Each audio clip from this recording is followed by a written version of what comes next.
back on Get Up, and this is the story a lot of people who don't normally talk about sports are talking about all across the country. The U.S. Olympic roster for the upcoming Paris Games was officially released yesterday, and as was expected, Caitlin Clark's name was not on it. A major factor in the decision was experience. The team includes 7 players that won gold in 2020. After the release of the roster, the selection committee chair, Jen Rosati, said, quote, "It would be irresponsible for us to talk about her in a way other than how she would impact the play of the team, because it wasn't the purview of our committee to decide how many people would watch or how many people would root for the U.S.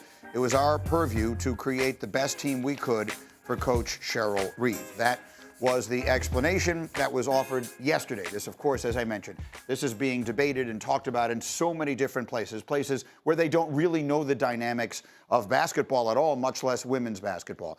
You do, we do here. So you are the right person to answer this question. Was the right decision made here? Yes, the right decision was made for Team USA, who they're chasing gold. That's the goal. That is the ultimate mission, to put the best team possible out on the floor to go win a gold medal. There's a standard when it comes to women's basketball, when it comes to Team USA in general. And I have to think, when the committee was thinking about putting this team together, they considered what Jen Rosati's answer would be when asked, why was Caitlin put on the team? Because you have to imagine we're asking her why she wasn't put on the team. We would probably go to her and say, why was Caitlin put on the team? And if they felt like their only answer was going to be based on marketing, or their best answer or their best reason was based on marketing, not experience, not chemistry with the team, not knowledge of international basketball, not feeling fresh, because there's no way she feels fresh. She's been playing basketball since November with one of the highest usage rates we've ever seen. And her usage is the exact same for the Indiana Fever. So you have to think about, when Jen Rosati, if she were to answer that question about Caitlin making the team, what was her answer going to be? It wasn't going to have any grounding in her being able to contribute in chasing gold versus the other players. I think a role I can play in this conversation, because I see both sides of the debate, is to take the devil's advocate position to whatever you're saying. So if the answer that she gave had been, Caitlin Clark has brought an unprecedented level of interest and excitement to our game, and we are thrilled to be able to bring that to the world stage, would that not have been a reasonable response? Not if your ultimate mission is winning gold. Yeah. Think about this, CJ. I'll bring you into this. You've played on elite teams, and I know this might not be your area as far as Caitlin Clark's, and that's fine. But listen, how important is team chemistry? I think team chemistry is definitely important, and I think there's veterans that definitely have a say in roster construction, roster building. You better believe Team USA is asking some of the highest, most talented players to ever play the game who they would like to play with, how they believe they mesh, and how they believe they fit. I think all those things matter. It's not to say that she's not deserving, because you could argue that she is. She'll definitely be on a team down the road, and I think this is similar to the situation that LeBron, Melo, and those young stars went through in 2004, I believe, when they made the team, but they sat and watched them get, I think it was a bronze medal. They ended up losing to Puerto Rico, I believe, that year. But I think it's a similar situation in which it's almost like you graduate. You have to graduate into this type of team, this type of program, this type of situation. One of the pushbacks, for lack of a better word, the disagreements with that I've heard, or whatever it is, a contrary opinion to that, is that this team is so good, they are so much better, that the American women are so much better than any other team they would face, that there's no way that any one player being on or off the team would jeopardize their chance of winning the gold medal. Yeah, I've heard that. I wouldn't even finish a conversation with someone that said that, because the world's getting better. Like, just to be like, oh, they're good enough, they can sacrifice what they feel like would be the best team because they're already good enough, is the most mediocre approach to chasing a goal. Why would you not put together the best possible team that you think can accomplish the mission? And really, people that say that aren't paying attention. Team USA beat Belgium by 2 in February on a last-second shot from Breanna Stewart. Yes, it wasn't the Olympics, it wasn't the exact team, but that was a close game. In the 2021 Olympics in Tokyo, they won a game by 9, they won a game by 11. So to just feel like they're gonna come out here and blow out every team, which that's great if they do, of course we want them to, but to just feel like, oh, they're already good enough, let's just put Caitlin on the team for marketing, it doesn't make any sense. Would you not want the best possible team that you could possibly have if you were chasing a mission? No, I completely agree, and I think the argument is tough, because you have to think about who you would take off the team to put her on.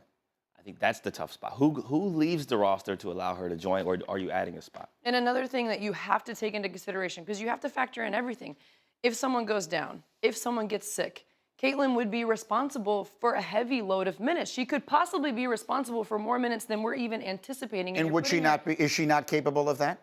She hasn't had an off season to train at the professional level. She's been playing basketball since November. We've seen what the physicality. Caitlin is having an amazing rookie season. I commend Caitlin for what she's been able to do as a rookie. She hasn't been a professional very long. And you have to imagine every other country that's paying attention to women's basketball in the United States knows about Caitlin. And they would try to go out her times 10. Physicality. FIBA rules are more physical than WNBA professional rules. Yeah. If you think the WNBA, we've showed clips left and right. Ezzie Magbagor blocking a shot, you get hit in the head, somebody bodying someone. We've showed those clips from the W.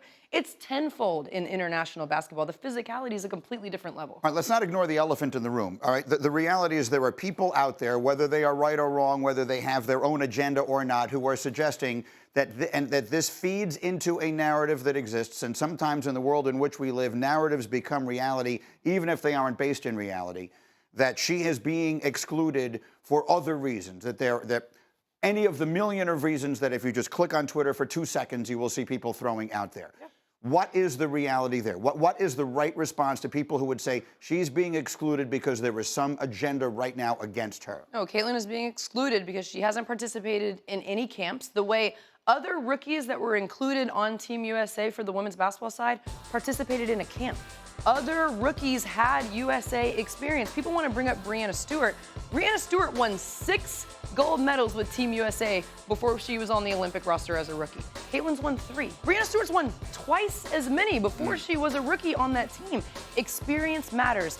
Team chemistry matters. She's putting up great stats, and I understand that. But basketball is so much more than the stats you can put up. And I've been covering sports for 35 years. What is your overall take on it? For just a moment. I think the fact that we're even having this conversation is a step in the right direction, highlighting women's basketball, highlighting the fact that it's continuing to grow. We're continuing to show interest in it, continuing to show that we care about it, continuing to show how important and how powerful and how great these women are. I think that's a part of this conversation. I think Caitlin's a great basketball player, and she's got a great future ahead of her. And it's not the end of the world for her to not be on this roster. I'm sure she's heartbroken about it. I'm sure deep down there's a chip that was always there that is going to get bigger. But I think for what's to come, I think this is just a part of the motivation. And I think you could argue she could have been on the team, and I could have arguments for that, and you could argue that she doesn't deserve it. You could also say the same for Enrique and some of the other players who were left off. And I think I always try to compare it.